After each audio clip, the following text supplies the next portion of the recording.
Pharma warrior চ্যানেলে তোমাদের সকলকে স্বাগত জানাই। আজকে আমরা আলোচনা করতে চলেছি কেএমসিতে যে ফার্মাসিস্টের ভ্যাকেন্সিটা এসেছিলো তা নিয়ে অলরেডি তোমাদের সঙ্গে ডিসকাস করেছিলাম। তো তারই কিন্তু আজকে সেকেন্ড পার্ট, কীভাবে সেখানে অ্যাপ্লাই করবে স্টেপ বাই স্টেপ, সেগুলো নিয়ে কিন্তু আজকের ফুল ডিসকাশন করব। তো তোমরা যারা ফার্মাস চ্যানেলে নতুন এসেছো তারা কিন্তু অবশ্যই ফার্মাস চ্যানেলের সাবস্ক্রাইব বাটনটা ক্লিক করে ফার্মাসের মেম্বার হতে ভুলে যেও না, কারণ এখানে দেওয়া থাকে regular basis job update, regular notification update, সঙ্গে ক্যারিয়ার গাইডেন্স। তাই সব কিছু একই সাথে একই প্ল্যাটফর্মের আন্ডারে পাওয়ার জন্য চ্যানেলটিকে অবশ্যই সাবস্ক্রাইবটা করে নিও। তো চলো ফিরে আসা যাক ভিডিওর মেন পর্বে, যেখানে তোমাদেরকে এর আগের যে ভিডিওটা ছিল, তোমরা যদি ফার্মাস চ্যানেলকে ফলো করে থাকো তাহলে সেখানে তোমরা দেখতে পাবে যে কেএমসি নিয়ে আমি ডিটেলসে বলেছিলাম কী কী এডুকেশন কোয়ালিফিকেশনের দরকার এখানে অ্যাপ্লাই করার জন্য, কারা অ্যাপ্লাই করতে পারে, কতগুলো সিট রয়েছে, লাস্ট ডেট কবে, সমস্ত কিছু ইতিবৃত্তান্ত সমস্ত কিছু কিন্তু ক্লিয়ার করেছিলাম আগের ভিডিওটার মধ্যে। তো আজকের ভিডিওটাতে বলবো তোমরা কীভাবে স্টেপ বাই স্টেপ এখানে অ্যাপ্লাই করবে। তো তার জন্য তোমাকে প্রথমে চলে যেতে হবে, বাঁদিকে তোমরা দেখতে পাচ্ছ এখান থেকে চলে যেতে হবে সোজা রিক্রুটমেন্ট সেকশনে। রিক্রুটমেন্ট সেকশনে যাওয়ার জন্য এখান থেকে একটুখানি স্ক্রল ডাউন করে যখন নিচের দিকে আসবে তখন তোমরা এখান থেকে দেখতে পাবে এখানে লেখা রয়েছে দেখো রিক্রুটমেন্ট। এই রিক্রুটমেন্টে তোমরা ক্লিক করে নেবে। ক্লিক করার পরে আমরা এখান থেকে 3 নম্বরে যে দেখতে পাচ্ছ এঙ্গেজমেন্ট অফ দ্য ফার্মাসিস্ট, এখান থেকে কিন্তু আমরা পুরো নোটিফিকেশন ডিটেলসটা পেয়েছিলাম। তো আজকে কিন্তু আমরা এখানে না গিয়ে সোজা চলে যাবো অনলাইন অ্যাপ্লিকেশন। বাঁদিকে দেখতে পাচ্ছ অনলাইন অ্যাপ্লিকেশন, সেই অনলাইন অ্যাপ্লিকেশন পোর্শনে সেখানে গেলেই আমরা দেখতে পাবো যে ঠিক এরকম একটা পেজ ওপেন হবে, welcome to Kolkata municipal corporation. এখানে ক্লিক করে নেব। ক্লিক করার পরে আমাদের যেহেতু নতুন আমরা এসছি এই জায়গাতে, তাই আমরা রেজিস্টার বাটনটাতে ক্লিক করব।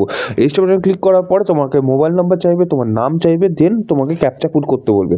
এগুলো সব কিছু করে নেওয়ার পরে তুমি যেই কন্টিনিউ বাটনটা ক্লিক করবে তোমার কাছে একটা ওটিপি রিসিভ হবে। সেই ওটিপিটা তুমি যেই দিয়ে দেবে তুমি কিন্তু তাদের পোর্টালে তোমরা ইন করে যেতে পারবে। এবার বিভিন্ন রকম অপশন তোমরা সেখান থেকে দেখতে পাবে। তো সেখান থেকেই তোমরা এখানে যেমন দেখতে পাচ্ছ যে প্রথমে যেটা ওপেন হয়ে আসবে সে কমপ্লেন বলে ওপেন হয়ে আসবে, যেহেতু ফার্স্টেই কমপ্লেন বলে রয়েছে। এরকম বিভিন্ন রকম ডিটেলস এখানে রয়েছে। তো একদম নিচের দিকে চলে আসবে, তোমরা রিক্রুটমেন্ট বলে দেখতে পাবে। সেই রিক্রুটমেন্ট সেকশনে ক্লিক করার পরে বাঁদিকে যে রয়েছে অনলাইন নিউ অ্যাপ্লিকেশন এন্ট্রি বলে, এখানে তোমাকে ক্লিক করে নিতে হবে। এখানে ক্লিক করার পরেই তোমার সামনে এরকম একটা অ্যাপ্লিকেশন ফর্ম ওপেন হয়ে আসবে, যেখানে তোমাকে পার্সোনাল ডিটেলস চাওয়া হবে। তো প্রথমে তোমাকে সিলেক্ট যে বাটনটা রয়েছে সেই সিলেক্ট বাটনটা ক্লিক করে নিতে হবে। সিলেক্ট ক্লিক করার পরে তোমাদের যে কনফিউশনটা আসবে সেখানে হচ্ছে 0/6 আর 0/7 দুটো নোটিফিকেশন তোমাকে দেখাবে। তো 0/6 হচ্ছে আমাদের ফার্মাসিস্টের নোটিফিকেশন। তো তোমাদের সবাইকে 0/6 চুজ করতে হবে এবং পাশে দিয়ে application for the post of, এখানে কিন্তু তোমাকে ফার্মাসিস্ট তোমাকে সিলেক্ট করে ফার্মাসি চুজ করে নিতে হবে। তারপরে তোমার চাওয়া হবে first name, last name, middle name, বাবার নাম কি, মায়ের নাম কি, যদি তুমি সিঙ্গেল না হয়ে ম্যারিড হও তাহলে তোমার ওয়াইফের নাম কি, তোমাদের এজ কত হচ্ছে অ্যাজ পার দ্য, এখানটাতে তুমি যখন ডেট অফ বার্থ বসাবে সেই অনুযায়ী ক্যালকুলেট হয়ে যাবে। সেখানে তোমার অ্যাপ্লাই স্টেটাস কী রয়েছে, মানে অ্যাপ্লাই কোন কাস্টের থ্রুতে তুমি অ্যাপ্লাই করতে চাইছো, এবং এখানে জেন্ডার কী রয়েছে, কাস্ট কী রয়েছে, রিলিজিয়ন কী রয়েছে, ন্যাশনালিটি কী রয়েছে, সমস্ত কিছু খুঁটিনাটি তোমার কিন্তু এখানে একটা পর একটা এন্ট্রি করে যেতে হবে যেরকমটা চাওয়া হয়েছে। তারপরে এখানে তোমাকে কিন্তু ফটো চাওয়া হবে এবং ফটোর সঙ্গে সঙ্গে সিগনেচারও তোমাকে আপলোড করতে বলা হবে। এবং অ্যাপ্লিকেশন যে ডেটটা রয়েছে সেটা তোমরা দেখতে পাচ্ছ অটোমেটিক্যালি এখানে সিলেক্টেড রয়েছে, অটোমেটিক্যালি এটা কিন্তু সাবমিটেড নিয়ে নেবে। এরপরে এখানে চাওয়া হয়েছে তোমাদের কমিউনিকেশন অ্যাড্রেস, মানে বর্তমানে তুমি কোথায় রয়েছো সেই কমিউনিকেশন অ্যাড্রেস দিতে হবে। এবং পার্মানেন্ট অ্যাড্রেস যদি সেমই হয় তাহলে এখানে একটা ক্লিক বাটন ক্লিক করলেই দুটো সেম হয়ে যাবে, আর যদি দুটো আলাদা হয়ে থাকে দুটোই তোমাকে এন্ট্রি করতে হবে। এন্ট্রি করা হয়ে গেলে তোমাকে চাওয়া হবে তোমার এডুকেশন কোয়ালিফিকেশনের ডিটেলসের ব্যাপারে, যেখানে তোমাকে এডুকেশন লেভেলে তোমার ক্লাস 10, ক্লাস 12, তোমার তারপরে হচ্ছে গ্র্যাজুয়েশন, পোস্ট গ্র্যাজুয়েশন, প্রফেশনাল, সমস্ত কিছু রয়েছে। তো এখানে তোমাদের যেটা কনফিউশন ক্রিয়েট হবে সেটা হচ্ছে ডি ফার্মটা কীভাবে তোমরা এখানে এন্ট্রি করবে সেটা ব্যাপারে। তো এখানে ডি ফার্মটা যদি তোমরা এন্ট্রি করতে চাও, যেহেতু এখানে ডিপ্লোমা বলে কোনো কিছু মেনশন নেই, তো সেই ক্ষেত্রে তোমাকে প্রফেশনাল যে অপশনটা রয়েছে সেই প্রফেশনাল অপশনটা দিয়ে কিন্তু তোমাকে চুজ করতে হবে। আর এখানে দেখো কী কী চাওয়া হয়েছে। তোমাকে প্রথমে কিন্তু তোমার কোয়ালিফিকেশন 10 চুজ করছো, তার পাশে তোমাকে কিন্তু সাবজেক্ট চুজ করতে বলা হবে, মানে তুমি যে সেকেন্ডারি ওখানটাতে লিখে দেবে। তারপরে হচ্ছে কোন এডুকেশন কোয়ালিফিকেশন ব্যাপারে বলা হয়েছে, কোন বোর্ড থেকে তুমি পাস করছো সেটা জানতে চাওয়া হয়েছে, টোটাল মার্কস কত, অবটেন মার্কস কত, অটোমেটিক্যালি পার্সেন্টেজ এখানে নিয়ে নেবে। এখানে যেটা তো মেন এখানে একটা কনফিউশন ক্রিয়েট হবে সিজিপিএ। এখানে দেখো যাদের সিজিপিএতে মার্কস নেই তাদের এখানে বসানোর কোনো দরকার নেই, কারণ এখানে দেখো কোনো স্টার মার্কস বলে দেওয়া নেই।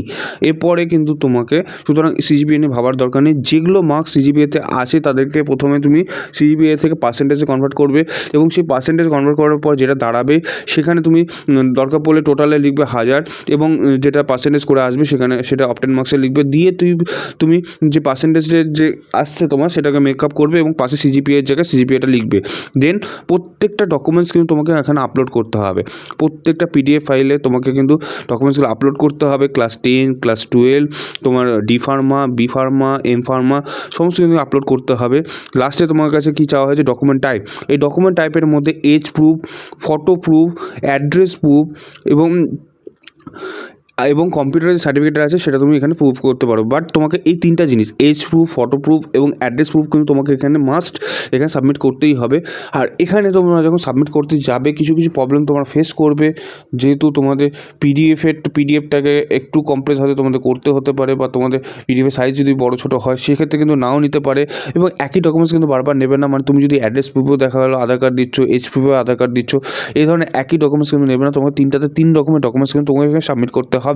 এরপরে যেটাতে প্রবলেম সেটা হচ্ছে এক্সপিরিয়েন্সে কী চাওয়া হয়েছে।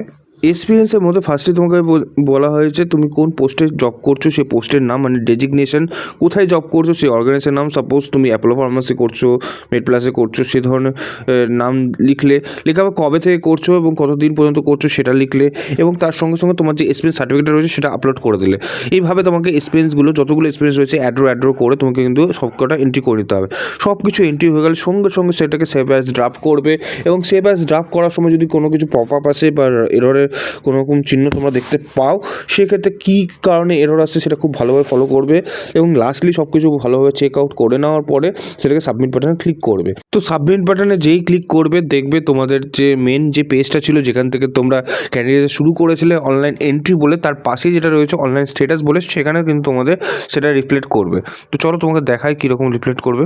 তো তোমাদের ঠিক কিন্তু এই জায়গাটাতে ক্লিক করে নিতে হবে। এই জায়গাটাতে ক্লিক করলেই তোমাদের অ্যাপ্লিকেশন স্ট্যাটাসটা সেটা তোমরা দেখতে পাবে। এখান থেকে ভিউ করে নেবে, ভিউ করে তোমার পুরো অ্যাপ্লিকেশনটা তোমার চোখের সামনে চলে আসবে, এবং তুমি এখানে ভালো করে দেখে নেওয়ার পর সাবমিট বাটন ক্লিক করবে। সাবমিট বাটন যখন ফাইনালি সিলেক্ট হয়ে ক্লিক করবে তখন কনফার্মেশন চাইবে, কনফার্মেশনটা দিয়ে দিলে সাকসেস হয়ে যাবে, এবং তারপরে কিন্তু তুমি তোমার অ্যাপ্লিকেশন ফর্মটাকে ডাউনলোড করে নিতে পারবে। এবং ওখানে ডাউনলোড করা অপশানটাতে গিয়ে এবং ডাউনলোড করে নিলে তুমি সেই অ্যাপ্লিকেশন ফর্মটাকে নিয়ে কিন্তু ডকুমেন্টস ভেরিফিকেশনের জন্য যখন ডাক দেবে, এবং তখনই কিন্তু তোমাকে ডকুমেন্টস ভেরিফিকেশন করতে যেতে হবে। তো আশা করি আমি তোমাকে স্টেপ বাই স্টেপ কীরকমভাবে অ্যাপ্লিকেশন ফর্মটা ফিল করতে হবে এবং কোথায় কোথায় প্রবলেম হতে পারে সেই জায়গাগুলো ঠিকঠাক মতো কারেকশন করতে পেরেছি, এবং তোমাদের মনে যত রকম ডাউট ছিল সেগুলো ক্লিয়ার করতে পেরেছি। তো এইরকমই যদি স্টেপ বাই স্টেপ খুঁটিনাটি সমস্ত তথ্য পেতে চাও অবশ্যই কিন্তু ফার্মাস চ্যানেলটাকে সাবস্ক্রাইবটা করে দিও। তোমরা ঠিক কী বিষয়ে ভিডিও পেতে চাও সেগুলোও কিন্তু কমেন্টে জানিও, আর ভিডিওটা কেমন লাগলো অবশ্যই কিন্তু জানিও। তাহলে আজকের মতো ভিডিওটা এখানে শেষ করবো। দেখা হবে আরেকটি নতুন ভিডিওতে। ততক্ষণ পর্যন্ত keep updates always all time with farmers সঙ্গে বজায় থাকার জন্য অসংখ্য